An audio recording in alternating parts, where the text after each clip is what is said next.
Oke. Assalamualaikum warahmatullahi wabarakatuh. Selamat pagi mahasiswa kelas logika dasar matematika. Semoga semua dalam keadaan sehat, bahagia, dan semangat dimanapun berada. Semoga selalu dalam penjagaan dan lindungan Allah Subhanahu wa Ta'ala. Baik, minggu ini di pertemuan kedua saya akan melanjutkan materi bagian kedua dari logika proposisi yang kemarin baru sebagian saya bahas, tapi sebelum masuk ke sana saya ingin mengulas beberapa pertanyaan yang sudah disampaikan oleh teman-teman di forum diskusi yang sudah saya buka sejak minggu lalu sampai hari Kamis. Saya sudah melihat ada banyak sekali pertanyaan yang ditampilkan oleh teman-teman. Yang ingin saya ulas beberapa adalah, satu, barangkali Anda membaca beberapa bagian yang ada di buku dan ternyata belum saya jelaskan, maka itu nanti akan muncul di beberapa pertemuan mendatang. Jadi memang saya agak sedikit berbeda dengan yang di buku. Kalau di buku mungkin intronya hanya pendek sekali, di saya ingin benar-benar menekankan bagian basicnya gitu, sehingga kalau memang Anda merasa di buku kok cuma begini saja, kok Bumi pembahasannya sampai begini-begini. Nah, itu memang karena ada beberapa yang ingin saya tekankan di awal supaya nanti sampai akhir lebih mudah gitu ya. Sudah Anda terbiasa dengan pola translate yang saya berikan kepada Anda. Kemudian beberapa pertanyaan lain yang cukup perlu saya ulas adalah mengenai operasi. Bu, kalau ada dua tanda operasi konjungsi dan juga disjungsi dalam satu baris, itu nanti yang dikerjakan gimana, Bu? Misalkan ada P atau Q dan R gitu, bukan ada 3. Itu harus langsung apa dipisah dulu gitu, Bu? Dipisah dulu boleh, langsung juga boleh. Tapi kalau bingung, mending dipisah dulu. Jadi kerjakan dua dulu yang di depan, baru kemudian yang belakang. Jadi P atau Q dan R misalkan, maka bikin kolom P dulu, terus kolom Q, terus kolom R gitu kan. Karena ada 3 proposisi, berarti ada 8 baris ke bawah gitu kan ya. Kemudian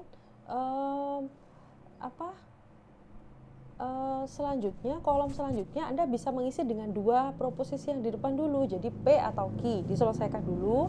Setelah itu baru hasil dari P atau Q ini dioperasikan dengan konjungsi di dan R gitu. Jadi sekarang operasinya konjungsi yang dilihat gitu. Jadi mengerjakannya boleh dipecah-pecah dulu. Kira-kira seperti itu. Selebihnya apa lagi ya? Kemudian kalau ada proposisi atau kalau ada formula panjang yang dimana itu memuat misalkan begini, P atau negasi Q atau negasi R misalkan, itu bikinnya gimana, Bu? Nah, Anda jangan langsung berangkat kolom awal itu, jangan langsung diisi P, negasi Q sama negasi R, nanti akan jadi salah. Kita tetap ambil yang pertama adalah proposisi utamanya dulu, yaitu P, kemudian Q, kemudian R. Jadi ngisinya adalah B, B, B, B, S, S, S, S, kemudian B, B, S, S, B, B, S, S, kemudian B, S, B, S, B, S, B, S, B, S. Kayak gitu. Baru kemudian tambahi kolom yang di belakangnya negasi Q, kemudian negasi R gitu. Jadi sesuai kebutuhan. Untuk yang kolom pertama, yang di awal itu selalu kita pakai yang paling basic. Jadi P sama Q sama R itu yang paling basic gitu. Kalau emang cuma 2 ya berarti P sama Q aja gitu. Kira-kira seperti itu. Jadi ambil yang paling basic aja dulu. Kemudian apa lagi ya? Sebentar. Kemudian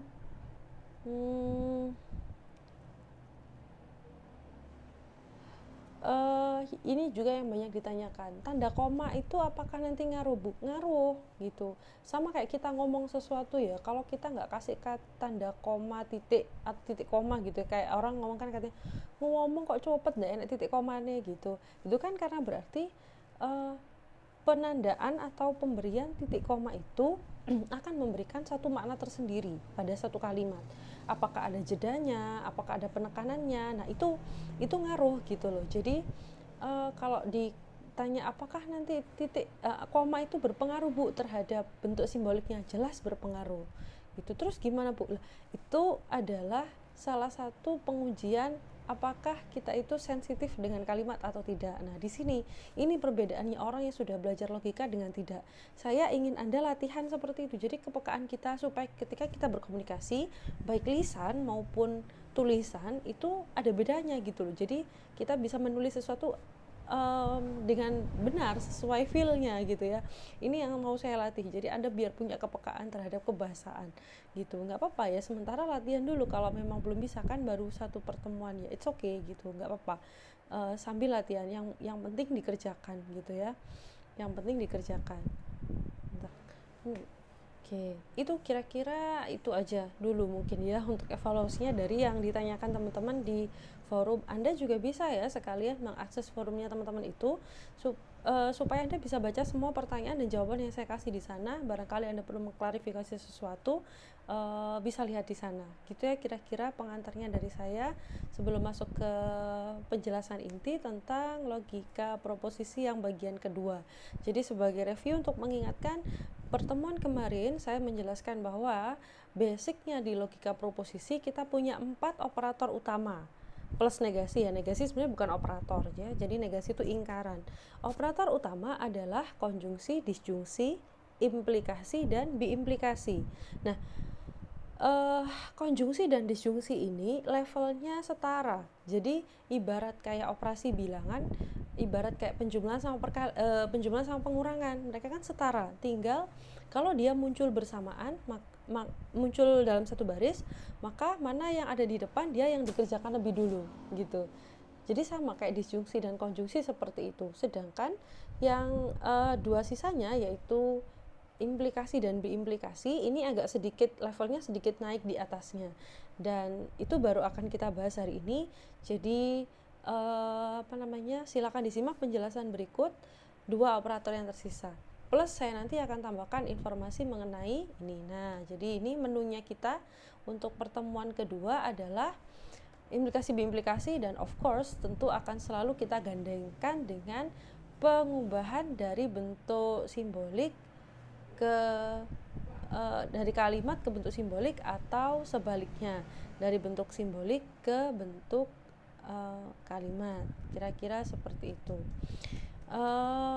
Tambahannya lagi nanti akan ada tautologi, kontradiksi, dan kontingensi. Aduh, apa tuh Bu kalimatnya kok banyak sekali? Nanti ya, dan nanti kita simak setelah ini apa itu tautologi, kontradiksi, dan juga kontingensi. Itu ya di video yang selanjutnya.